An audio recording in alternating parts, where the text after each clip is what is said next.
గుంటూరులో మైనార్టీ విద్యాభివృద్ధికి కూటమి ప్రభుత్వం కీలక చర్యలు చేపట్టిందని ఈస్ట్ ఎమ్మెల్యే మహమ్మద్ నసీర్ తెలిపారు. వక్ఫ్ ఆధ్వర్యంలో 10వ తరగతిలో 450కి పైగా మార్కులు సాధించిన విద్యార్థులకు కార్పొరేట్ విద్య అందించేందుకు నైపుణ్య శిక్షణ ప్రతిభా పరీక్ష నిర్వహిస్తున్నట్లు వెల్లడించారు. మే 17న టాలెంట్ టెస్ట్ జరగనుండగా ఎంపికైన 250 మంది విద్యార్థులకు విద్యా వసతి ఖర్చులకు వక్ఫ్ బోర్డు భరిస్తుందని చెప్పారు. అస్సలాము అలైకుం. అందరికీ నమస్కారం. రాష్ట్రంలో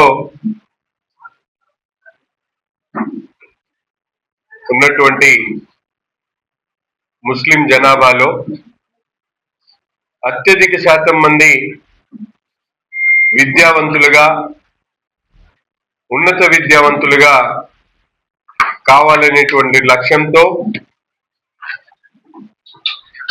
ఏ పేదవాడికి కూడా విద్య దూరం కాకూడదు, విద్య పేదవాడి హక్కుగా భావించి నారా చంద్రబాబు నాయుడు గారు, నారా లోకేష్ గారు, పవన్ కళ్యాణ్ గారు నిరంతరం కూడా ముస్లిం మైనారిటీలకు సంబంధించినటువంటి అనేక అంశాల మీద దృష్టి పెట్టి ఒక మెగా డిఎస్సి దగ్గర నుండి పాఠశాలలో రేషనలైజేషన్ వరకు ముస్లిం విద్యార్థులకు అవసరమైనటువంటి అనేక కార్యక్రమాలు చేస్తున్నటువంటి పరిస్థితులు. దానికి అనుగుణంగానే రాష్ట్రంలో ఏర్పడినటువంటి నూతన వక్ఫ్ కమిటీ మైనారిటీ శాఖ మంత్రులు ఫారూక్ గారు, అలాగే చైర్మన్ ఉన్నటువంటి అజీజ్ గారు, సభ్యులుగా మేము కూడా వక్ఫ్ బోర్డులో పనిచేస్తా ఉన్నాం. గత కొంతకాలం నుండి ఏ విధంగా మైనార్టీల విద్యార్థులకు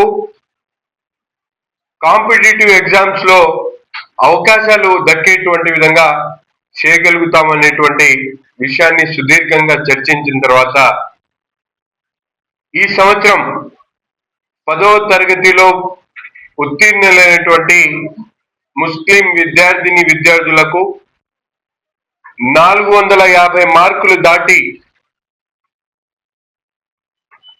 పై వచ్చినటువంటి ప్రతి ఒక్క విద్యార్థి కూడా ఏదైతే లో ఎకనామిక్ జోన్ కింద ఉన్నటువంటి ఎల్ఐజీ కుటుంబాలు వాళ్ళందరినీ కూడా కార్పొరేట్ విద్యను పరిచయం చేయాలి, వాళ్ళందరూ కూడా మంచి మంచి కార్పొరేట్ స్కూల్స్ లో చదువుకోవాలనేటువంటి లక్ష్యంతో వక్ఫ్ బోర్డ్ సంస్థ ద్వారా అనేక సంస్థలు వక్ఫ్ బోర్డులో ఉన్నాయి.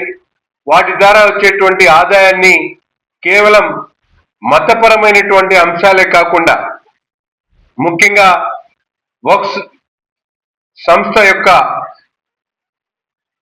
ఏదైతే చారిటీ ఉందో దాన్ని విద్యా వ్యాప్తి కోసం ఉపయోగించాలనేటువంటి ఒక నిర్ణయంతో తాలీమే హునర్ పేరుతో ఈ సంవత్సరం నుంచి దాదాపు 250 మంది రాష్ట్రంలో ఉన్నటువంటి విద్యార్థులు ముఖ్యంగా ముస్లింలకు మాత్రమే ఈ కార్యక్రమాన్ని ఏర్పాటు చేసి 450 మార్కులైనా పైబడి వచ్చినటువంటి ప్రతి ఒక్క విద్యార్థి కూడా 6వ తారీఖు నుంచి అప్లికేషన్లు తీసుకొని 12వ తారీఖు వరకు ఈ అప్లికేషన్లు ఇచ్చేటువంటి ప్రక్రియ.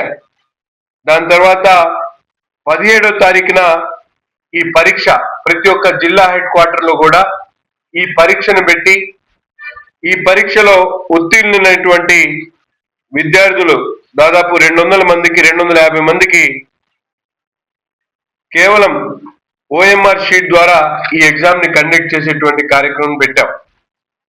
దీనిలో ముఖ్యంగా ఐఐటి కానీ, జేఈఈ కానీ, అలాగే అనేక కాంపిటేటివ్ ఎగ్జామ్స్ ఎంసెట్ కానీ వీటికి ప్రిపేర్ అయ్యేటువంటి అవకాశంతో పాటు తప్పకుండా ఏదైతే దేశ స్థాయిలో పేరుకెళ్ళినటువంటి ఐఐటి కానీ, అలాగే ఎయిమ్స్ లో కానీ మంచి మంచి కాలేజీల్లో సీట్లు సాధించుకునేటువంటి దిశగా ఈ పిల్లల్ని తయారు చేయాలనేటువంటి ఉద్దేశంతో ఈ కార్యక్రమాన్ని తీసుకోవడం జరిగింది.